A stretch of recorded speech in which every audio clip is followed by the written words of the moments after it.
السلام عليكم ورحمة الله وبركاته. إن الحمد لله نحمده ونستعينه ونستغفره ونعوذ بالله من شرور أنفسنا ومن سيئات أعمالنا.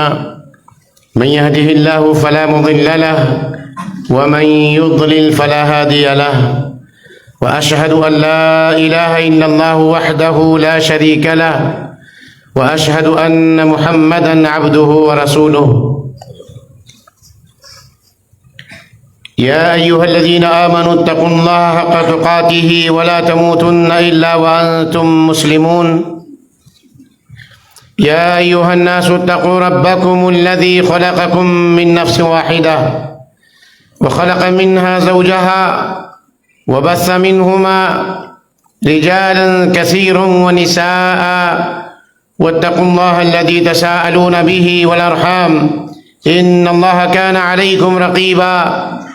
يا أيها الذين آمنوا اتقوا الله وقولوا قولا سديدا يصلح لكم أعمالكم ويغفر لكم ذنوبكم ومن يطع الله ورسوله فقد فاز فوزا عظيما. أما بعد فإن أصدق الحديث كتاب الله وأحسن الهدي هدي محمد صلى الله عليه وسلم وشر الأمور محدثاتها وكل محدثة بدعة وكل بدعة ضلالة وكل ضلالة في النار. أعوذ بالله من الشيطان الرجيم. أفأمنوا مكر الله فلا يأمن مكر الله إلا القوم الخاسرون. معزز و محترم صدر جلسہ فضیلۃ الشیخ عبدالحی مدنی حفظہ اللہ،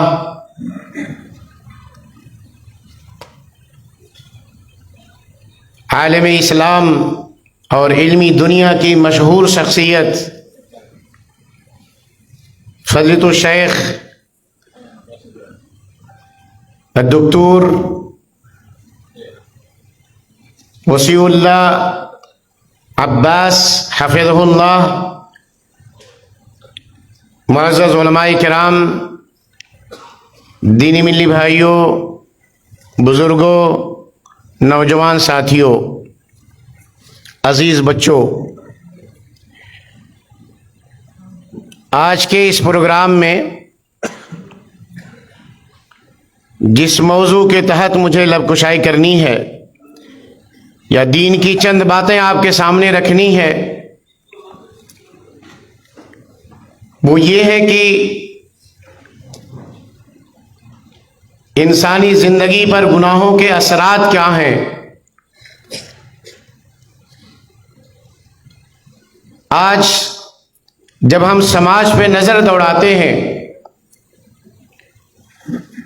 تو نبی کریم صلی اللہ علیہ وسلم کی بے شمار پیشین گوئیاں، بہت ساری ایسی باتیں جو نبی کریم صلی اللہ علیہ وسلم نے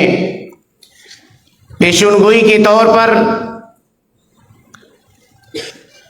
اپنی امت کو بیان کیا تھا، بتایا تھا، آج وہ ساری باتیں یا یہ کہہ دیں کہ ان میں سے اکثر باتیں ہمارے سماج میں پائی جاتی ہیں۔ ایسا لگتا ہے کہ ان احادیث کے مصداق ہم سب بنے جا رہے ہیں، ان پیشین گوئیوں کے مصداق ہم سب بنے جا رہے ہیں، جبکہ آج کے زمانے میں نہ اہل علم کی کمی ہے، نہ علماء کی کمی ہے، نہ دعات کی کمی ہے، نہ مبلغین کی کمی ہے، بلکہ ہر میدان میں اور بلکہ دنیا کے معاملے میں انسان ہر ایک دوسرے سے آگے بڑھنے کی کوشش میں لگا ہوا ہے، مگر اس معاملے پر غور کرنے کی کوشش نہیں کرتا کہ کچھ وہ اعمال ایسے تو نہیں کر رہا ہے، کوئی اس کی غلطیاں ایسی تو نہیں ہو رہی ہیں، یا کوئی ایسے اعمال تو نہیں کر رہا ہے کہ جس سے وہ اپنے آپ کو دین اسلام سے دور کرتا جا رہا ہے،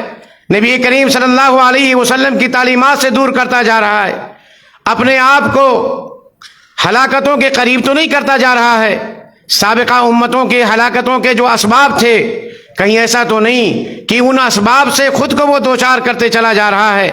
جس کی بنیاد پر بہت سارے ایسے مشاکل، بہت ساری ایسی پریشانیاں، بہت ساری ایسی چیزیں ہمارے سماج میں آج جنم لے چکی ہیں، اور بہت ساری پریشانیوں سے، بہت سارے آلام و مصائب سے، بہت ساری آزمائشوں سے ہم دوچار کیے جا رہے ہیں۔ اللہ تبارک و تعالی نے